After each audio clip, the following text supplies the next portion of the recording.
Hi Rachel, my name is Patrick.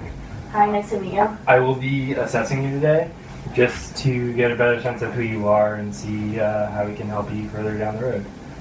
So I'm going to ask you a series of questions and it'll help us determine where to proceed in the future with our sessions. Do you mind if I write things down, by the way? Oh, no, not at all. Okay. Would you say that you're a nervous person? No.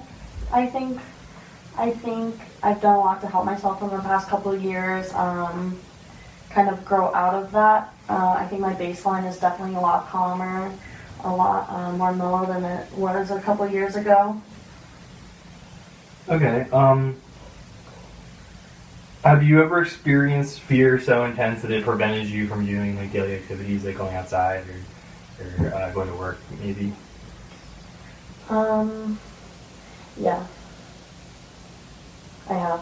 When I was in college, I had really bad anxiety, and I did miss class a few times because I would say it was more of like, it wasn't like anxiety like you would think, like hyperventilating and like that kind of agitated anxiety. It was more of like anxiety in a way that's more like Subtle and like low, like there's no point, like, but like definitely the racing thoughts, but like. Okay. Were there ever, during that time period or this time period, like were there ever places you were afraid to go, or like things that you were afraid to do? Yeah, I would avoid large crowds at times. I like a big trigger for me is like being touched when I don't want to be touched.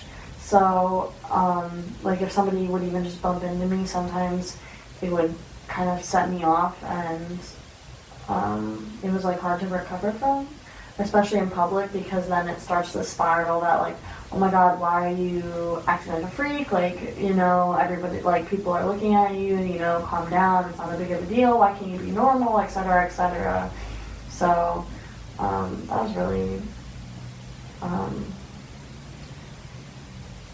that's probably the first one that comes to mind, the biggest one. So would you say that there are any like specific fears that you're afraid of, like flying or public speaking or cave diving?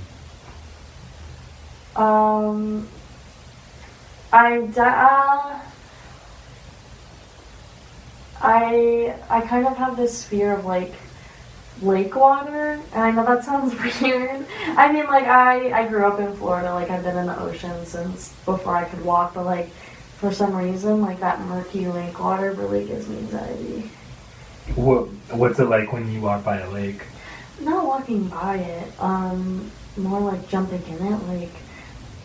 And this sounds so stupid, but it's like a childhood thing that has honestly followed me. I'm so scared of like the idea of like the Loch Ness Monster, like things like that, like the deep murky waters. I don't know why, that just freaks. And it's just like when you're in the water, you're so helpless. Like if something were to happen to you, there's nothing. You're defenseless, you know.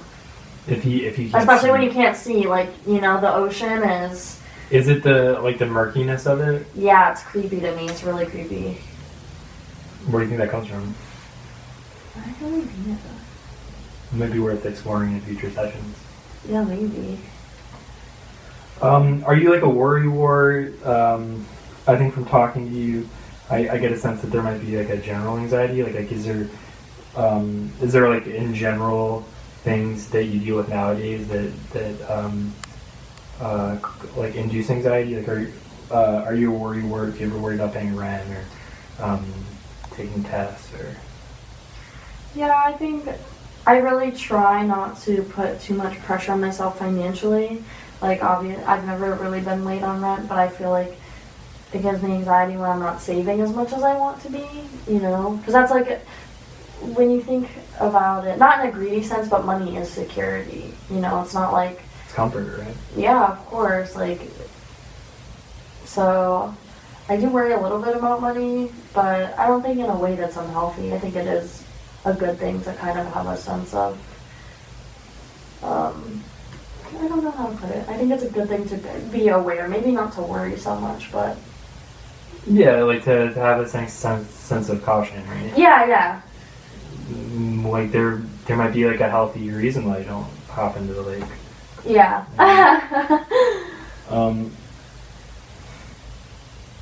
Do you ever have like recurring thoughts that like bad things will happen, or like repetitive like obsessive thoughts that bad things will happen? I used to obsess about death a lot when I was like a couple of years ago, but I try not to think like that anymore. Where do you think that comes from? I have no idea. It started when I was very young. Like I remember in the first grade, like thinking about what it would be like if my parents died when I got home from school. Like I think about it a lot though. Like I think about it all day. Or just like people I love dying. Like sorry. It's okay. Have you ever experienced like traumatic events in your life? Yes. Do you want to elaborate on it? I was sexually abused as a child. I was physically abused by my mother up until I was like 15, I think was the last time she ever hit me. I was sexually abused as a young adult when I was like 15 to 17, and then again when I went away to college. I think my last relationship was really traumatizing, honestly. Not in a sense that like he ever hit me or anything like that, but I just think it was really emotionally traumatizing. He was like a very... How long ago did it end? A little bit under 6 months ago. So, yeah, it hasn't been that long. But I really honestly have noticed such a change in perspective since that relationship. He was I think in a real way very mentally ill. He had a lot of problems with like a very serious issue with lying. I don't know what it, but it wasn't just like you think like normal lies, like, oh, guys will lie to their girlfriends. Like, no, I don't watch porn, or like they're lying about if they cheated, you know. But he would lie like about what he had for lunch, like really like deep-seated weird things. Do you find yourself attracted to people like that often? Maybe not. Subconsciously, I think so. Because since I left him, I've been with a married man, a guy who sells cocaine, like all these like crazy, and I'm like, why do I do this to myself? Like people who are clearly like another one with a drug problem, like people who are clearly like not going to help me in the direction that I'm trying to go in my life, you know? Well, it sounds like you're attracting yourself to tumultuous situations, right? Yeah, and I wish that I wasn't like that, because I've had a really nice guy try to ask me out, but for some reason I'm just like, I'm not into it, and I don't know why. That might be something to explore later on. Oh, definitely. Is that something that you wish you could change about yourself? Yes. Okay. Yes. I feel like if I could, and it's not that I'm an idiot, like I see these situations and I realize, oh, this person, like from the get-go, I'm like, this person is clearly unhealthy, or in whatever way it is, I'm like, this person is no good, like, you know, this person is trouble, this person's gonna break your heart, but of course I'm like... It's kind of like your feelings are on autopilot. Yeah, I do it anyway, you know, like... That's what you know, right? I guess, Do you think any of these like anxiety, these feelings of anxiety have anything to do with a medical condition or anything neurological? Oh, do I think they have to do with a medical condition? I don't think that I am qualified to say that or not, honestly. Like, I couldn't, I don't know. And I feel like it's very hard to look at yourself and say something like that. Okay. You know? But based off everything you just said, and just like reflecting on it briefly. Like, do I think that I have like a chemical imbalance in my brain? No, not necessarily. Or do I think that it's just situational anxiety, or do I think it's something that is like physiological? Is there any part of it that's nature over nurture? Oh, I see what you're saying. We've talked a lot about nurture today. Yeah, maybe. It's very hard to say because sometimes it is when everything is okay, nothing's wrong, and I'm like, I feel like shit right now. But, so I guess I could say, yeah, that's just because it's the makeup of my body or my brain or whatever. But then again, I feel like when things were so bad for so long that I'm just conditioned to feel like, oh my god, things are good, something has to go wrong, you know? So it's very hard to say, but I'd say, yeah, a little bit has to do with just... Did you ever see it running in your family? Like yeah. Is your mom or your dad ever anxious? Yeah, my mom is for sure. Okay. Definitely. Might be something to explore. Speaking of mood, like how would you describe your mood like now or like like historically?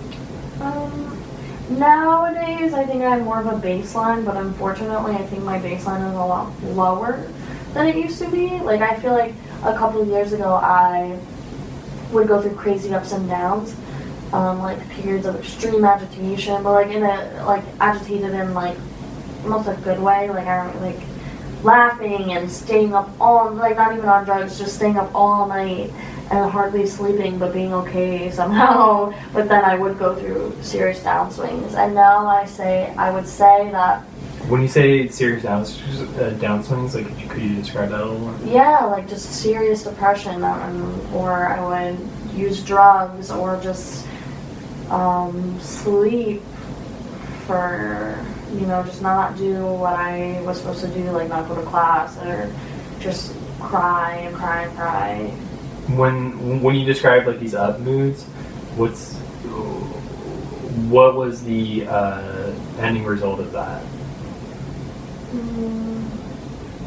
I mean, I wish I could remember specifically. I would just be, it was just I was super hyper for like a while, and then I would just kind of like phase out of it and just like kind of be like a brick wall, it felt like not really up or down, like how like during how long of a period would you say, like a month, 6 months, 3 months, like how long of a period would you say that was an issue for you? Probably like a year. In terms of being up, you were up or? Oh no, I thought you meant how long did I experience that dramatic of swings for. Probably like how long would each upswing last for? Yeah.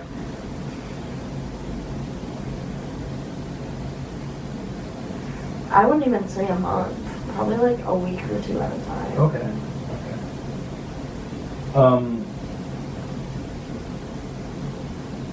So sometimes your mood swings will go up and then sometimes down. Yeah, but sometimes on a consistent basis, though? No. But sometimes I would just feel like a brick wall, like nothing, like emotionless. Well, what do you think would cause that? I don't know. I would just go numb to everything. So you never had like constant mood swings, like constant ups and downs in a short period of time? Yeah, it was somewhat consistent, but not like anything that you could mark to a T. Okay. Like it wasn't like one day you were up and then the next day you were down. Yeah. Okay. Do you have any history of substance abuse? Yes. Okay. Do you want to elaborate on that? Yeah, I started using drugs when I was pretty young. I started drinking when I was pretty young.